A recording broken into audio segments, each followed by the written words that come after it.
They were never meant to be read. Not by you, not by me, not by anyone outside the narrow corridors of wartime power. The header stamped across each folder is unambiguous. Eyes only, destroy after reading. Yet here they are, fragile sheets of yellowing paper, carried through decades of silence, marked by the fingerprints of men who knew that knowledge could kill reputations, fracture alliances, or ignite questions the public must never ask. These are not battlefield reports written for glory, but records of silence, duplicity, and deliberate erasure. 4 files pulled from forgotten drawers, linked not by geography, but by the dark consensus of governments to bury them. They speak of massacres denied, of pacts whispered in Vatican corridors, of experiments hidden behind locked laboratory doors, of betrayals carried out under the red flag of liberation. Each file is a fragment of the war you thought you knew, and together they form a pattern. The story of a conflict where victory was not only fought with tanks and rifles, but with censorship, disinformation, and the quiet mutilation of truth.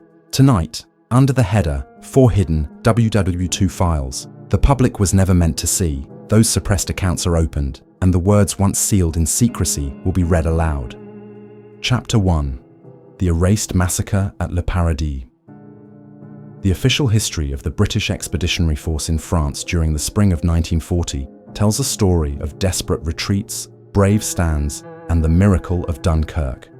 What it does not tell is what happened in a small French village named Le Paradis on the 27th of May. The men of the 2nd Battalion, Royal Norfolk Regiment, had been ordered to hold their ground against the advancing Waffen-SS Totenkopf Division. They fought until their ammunition was spent, until their machine guns were melted from overuse, and until the German armor had closed in around them. Out of options, they surrendered. That should have been the end of the story. Instead, 99 prisoners were lined up against a barn wall and mown down by machine guns. It was not a battle, it was a massacre. What most people never learned is how quickly British intelligence knew. A decrypted signal intercepted by the government code and cipher school at Bletchley Park carried fragments of German communication. The words "special treatment" and "cleansing" appeared repeatedly.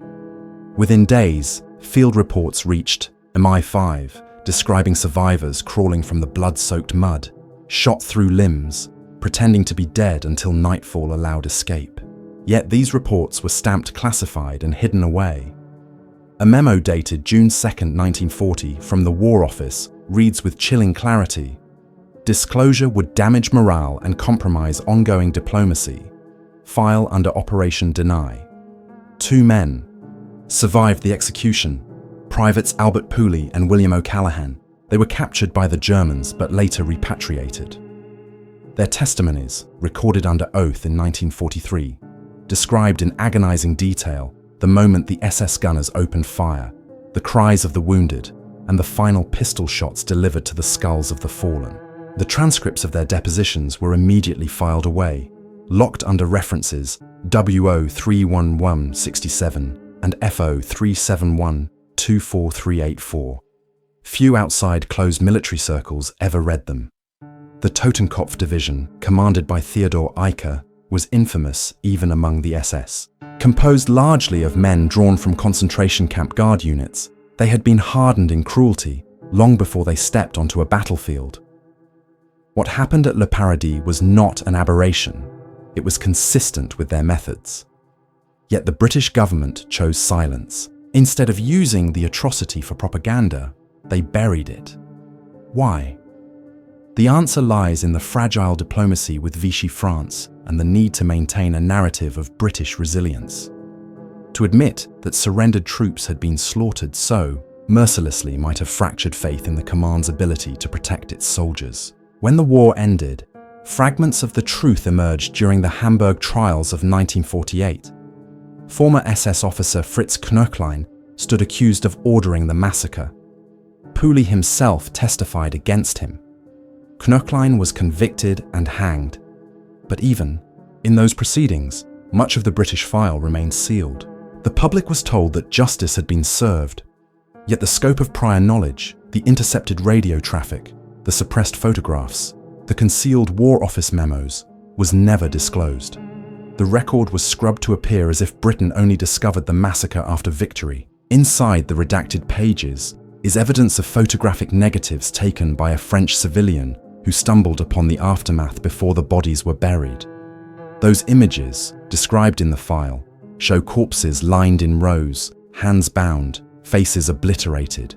The negatives were confiscated by Allied intelligence in 1944 and vanished into the vaults of the Imperial War Museum, never catalogued. A penciled note in the margin of one file reads, "Do not release, unsuitable for public display." The silence around Le Paradis became part of a broader pattern. As atrocities mounted, governments chose selectively which to publicize and which to suppress. Those that reinforced the image of Axis barbarity were broadcast widely. Those that risked undermining morale, raising awkward questions, or exposing early Allied knowledge were locked away. Le Paradis, despite its brutality, was judged too damaging. The sacrifice of 99 men became a ghost chapter, erased from the national narrative, their story preserved only in fragments of classified testimony. For decades, even veterans of the Norfolk Regiment spoke of Le Paradis in hushed tones, if at all. Families of the murdered men received standard condolence letters without mention of the true horror. In village churchyards across Norfolk, gravestones carried inscriptions of the fallen, but the manner of their death remained veiled. Only in the late 20th century, after files were gradually declassified, did historians piece together the scale of the cover-up. Even then, portions remain withheld, with redactions blacking out names of intelligence officers and details of communications intercepts. The phrase national security is still invoked to justify silence nearly a century later. The erased massacre of Le Paradis is not only a war crime, it is a crime of memory. The brutality of the Totenkopf division is undeniable. But equally undeniable is the deliberate suppression of truth by those sworn to protect their own. The hidden file forces us to confront a darker reality, that governments choose which truths to remember and which to bury, not out of ignorance but out of calculation. The 99 men of Le Paradis died twice, first against the barn wall and again in the vaults of silence where their story was locked away. Chapter 2. Forbidden Pact in the Vatican Shadows. The Vatican City in wartime was a paradox. A sovereign enclave surrounded by fascist Italy, claiming neutrality while holding immense spiritual sway over millions across occupied Europe. Publicly, the Holy See projected the image of impartiality, offering humanitarian aid and guarded statements of compassion. Yet hidden inside the drawers of the British Foreign Office and the German Auswärtiges Amt lay documents under the codename Concordat 42. These papers reveal secret negotiations, whispered in candlelit rooms and coded cables, where emissaries of the Reich and Vatican officials explored accommodations that history has since pretended never happened. The year was 1942, a critical moment when the Axis powers still held vast stretches of Europe, and when Rome was a diplomatic hub where spies and clerics often crossed paths. According to the uncovered file, notes taken by Monsignor Giovanni Battista Montini, later Pope Paul VI, detail back-channel talks with German intermediaries sent through neutral envoys in Spain and Switzerland. The discussions were not about peace for Europe, but about survival for institutions of the Church. German representatives hinted that Catholic schools, seminaries, and charitable networks in Poland and the Reich would be spared suppression if the Vatican agreed to mute its protests about deportations and executions. In exchange, the Reich promised to recognize certain privileges of the Church, particularly in territories expected to remain under German control after victory. The memoranda include typed reports initialed by German ambassador to the Holy See, Ernst von Weizsäcker, a career diplomat who carefully recorded each meeting. One cable sent to Berlin in August 1942 mentions encouraging signals from the Holy Father regarding avoidance of overt confrontation. Another, handwritten annotation by a Vatican aide, uses the chilling phrase, "Certain silences are understood as cooperation."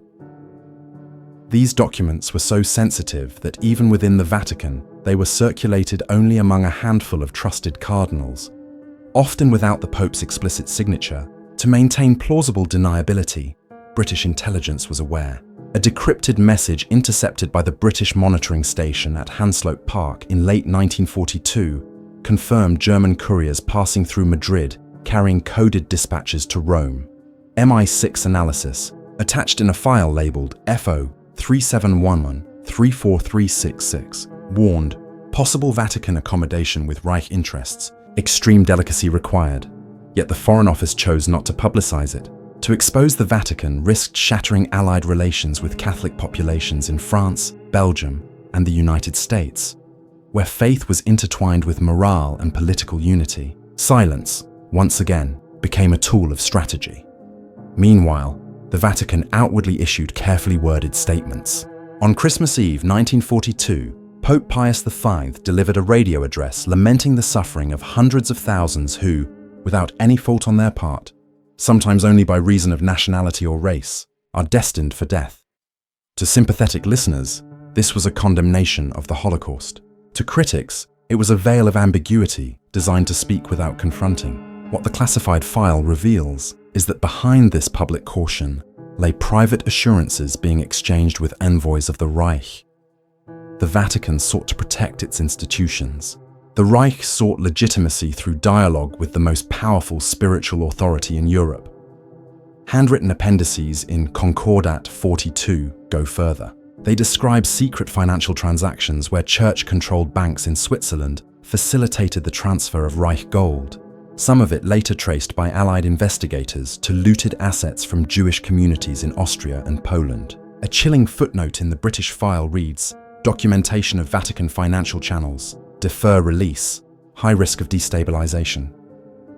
It was decided that these details would never see the light of day. Post-war, when the Vatican positioned itself as a moral bulwark against communism, neither Washington nor London wished to revisit the compromises of the early 1940s. In the aftermath of the war, fragments of these dealings surfaced during the Nuremberg proceedings, but they were brushed aside as unreliable hearsay. Witnesses who suggested Vatican complicity were dismissed as opportunists or Soviet disinformers.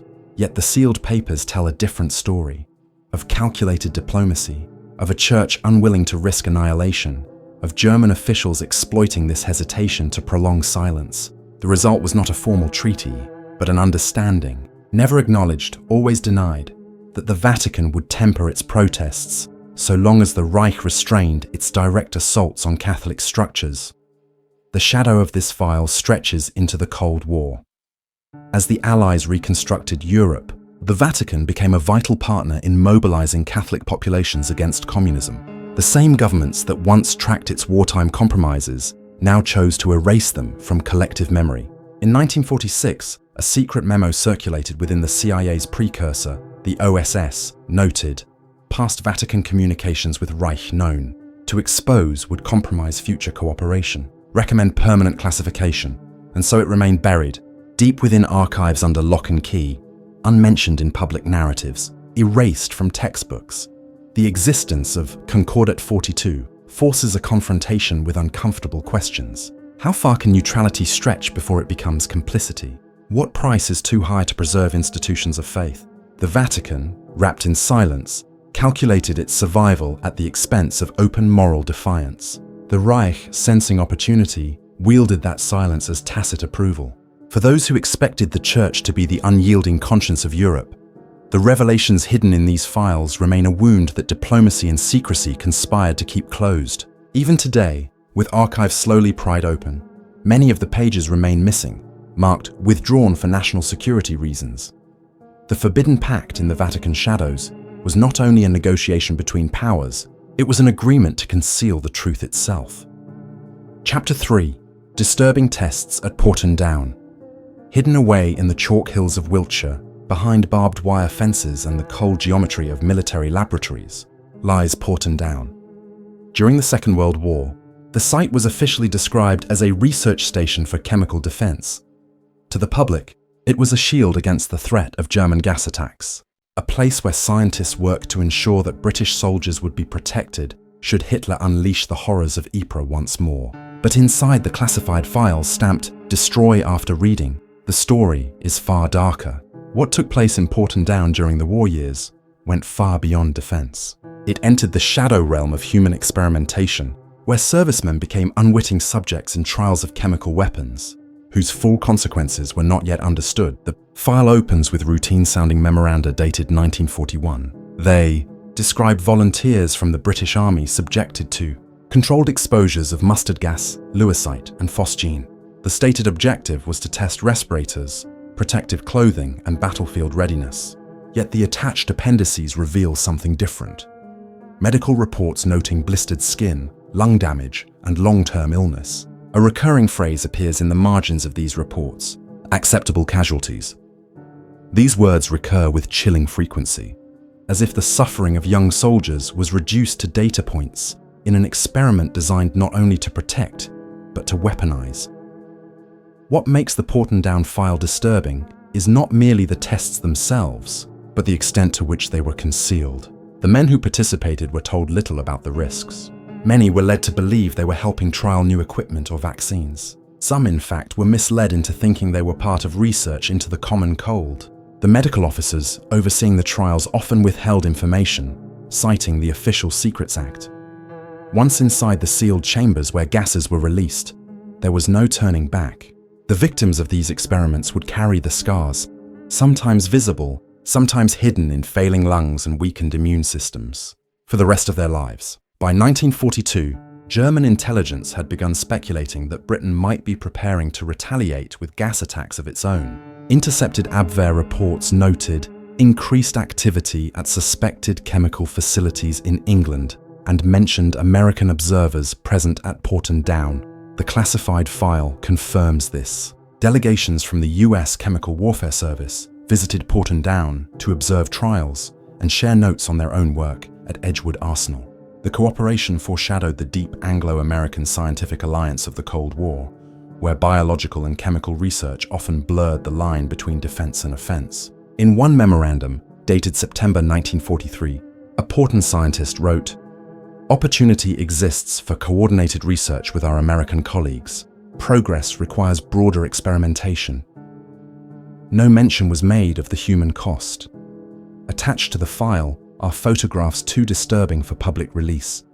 Soldiers stripped to the waist, their skin covered in weeping blisters. Men lying on stretchers with swollen eyes, struggling to breathe after phosgene exposure. A handwritten annotation, likely by a War Office clerk, reads simply, "Unsuitable for public display." These photographs were not destroyed, but instead buried deep within the archives, sealed under reference WO-188-5249, accessible only to a handful of authorized officials. Even more damning are the reports of deaths. One entry describes a 20-year-old airman who collapsed during a trial involving mustard gas. He died several days later from respiratory failure. His death certificate listed pneumonia as the cause. Another report records a young infantryman who never recovered from exposure to lewisite. His nervous system was irreparably damaged, leaving him paralyzed. These cases were filed under generic categories, deliberately masking their connection to chemical warfare trials. The families received vague letters citing illness or training accidents, never learning the truth of how their sons had suffered.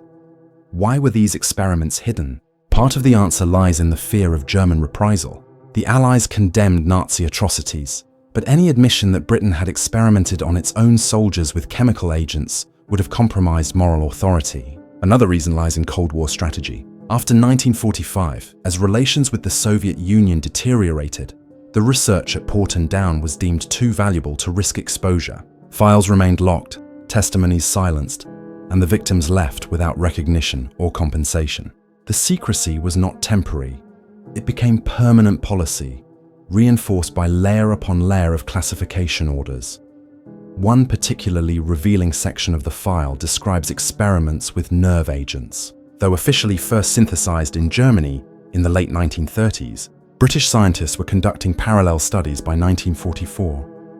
Porton Down notes describe trials with substances that caused convulsions, paralysis, and rapid death in laboratory animals. While the documents are vague on human testing, one appendix marked "classified, not for distribution" lists incidental exposure cases among staff. The medical outcomes are blacked out, but the implication is clear. Even those working at Porton Down were not safe from the poisons they handled.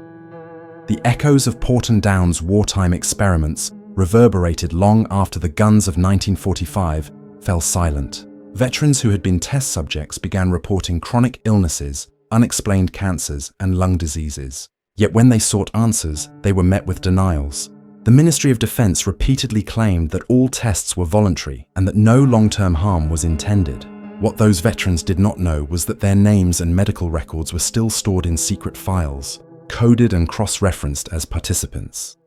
The truth of their suffering remained buried, their voices drowned out by official silence.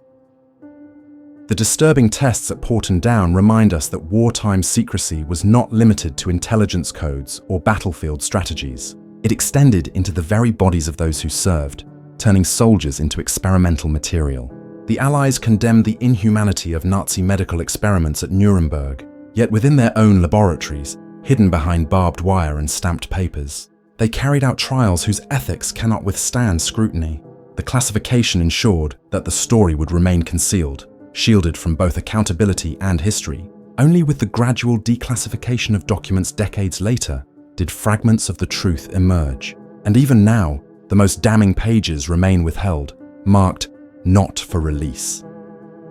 Porton Down's wartime file is not merely a record of science, it is a testament to the betrayal of trust, a betrayal buried under the seal of secrecy. Chapter 4: Hidden Soviet Betrayal at Warsaw. In the summer of 1944, as the Red Army pushed westward and German forces faltered under the weight of Allied advances, the city of Warsaw became the stage for one of the most tragic episodes of the Second World War. On August 1st, the Polish Home Army, Armia Krajowa, rose in defiance against the German occupiers. For 63 days, they fought desperately, expecting that the Soviet troops, massed just across the Vistula River, would cross to support them. But the Red Army did not move.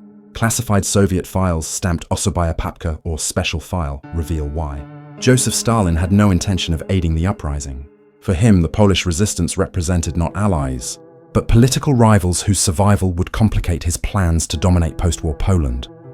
The documents include orders from the Soviet High Command, dated August 2, 1944, instructing units of the First Belarusian Front to halt their advance. Official explanations cited overstretched supply lines and tactical regrouping, but intercepted communications, preserved in the archives of the NKVD, used different language. One chilling entry notes, "Poles expendable, better Germans do the cleansing."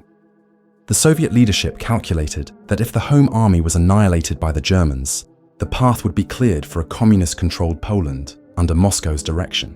The betrayal was deliberate, orchestrated at the highest levels of Soviet power. As Warsaw burned, the pleas for aid multiplied. Polish commanders transmitted desperate radio messages to London, begging for Allied airdrops and urging the Soviets to intervene. Churchill and Roosevelt both pressed Stalin to act, but the replies from Moscow were evasive. Stalin dismissed the uprising as a reckless adventure, and even suggested that the Home Army was composed of criminals. In reality, he feared that an independent Polish force loyal to the government in exile in London would threaten his post-war settlement. The classified file makes clear that the Kremlin viewed the Warsaw Uprising not as an opportunity to liberate Poland, but as a chance to eliminate inconvenient patriots. The German response was merciless. Units under SS General Erich von dem Bach-Zelewski conducted systematic massacres, particularly in the Wola district, where tens of thousands of civilians were executed. Reports, smuggled out by resistance couriers, described women and children being shot in courtyards, homes set ablaze with entire families inside, and hospitals emptied by firing squads. These accounts reached Allied governments within weeks, but without Soviet cooperation, there was little they could do. Attempts to airdrop supplies from Italy resulted in enormous losses, as planes had to fly over hostile territory and lacked Soviet airfields for refueling. Stalin initially refused permission for Allied aircraft to land on Soviet soil, only relenting in mid-September, by which time the uprising was collapsing. One of the most damning parts of the Osobaya Papka files is a memorandum from Lavrenti Beria, head of the NKVD. In it, he recommends that Soviet propaganda continue broadcasting encouragement to Polish fighters. Even while the Red Army stands idle, the broadcasts promised support, sowing hope where none would come. The duplicity is staggering. Words of solidarity transmitted over the airwaves while orders to hold position ensured no help would arrive. This deliberate manipulation deepened the tragedy, extending the resistance long enough to maximize its destruction. By early October, the uprising was crushed.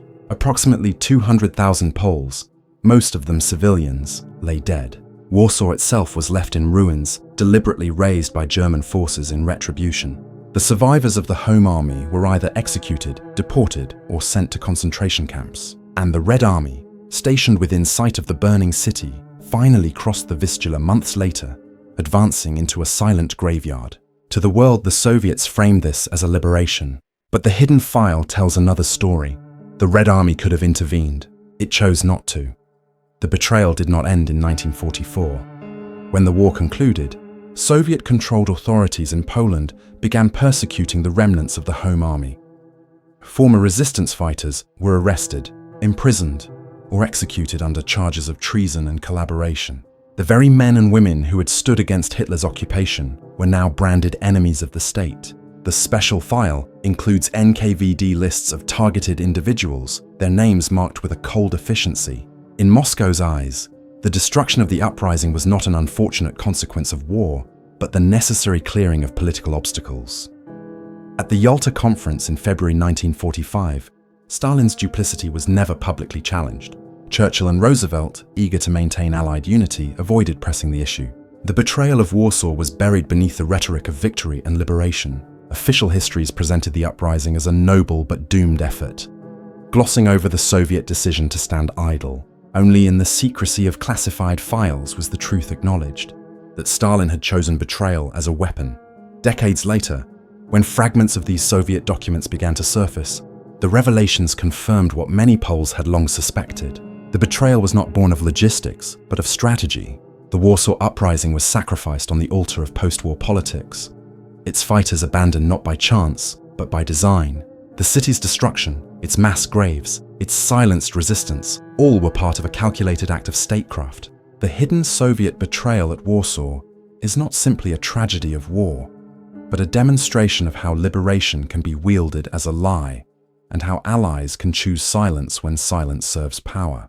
They remain locked away, even as the war itself fades into the distance of history. 4 files, 4 hidden narratives of the Second World War, bound together not by battles won or lost, but by the deliberate act of silence. The massacre at Paradis, erased from memory until fragments resurfaced.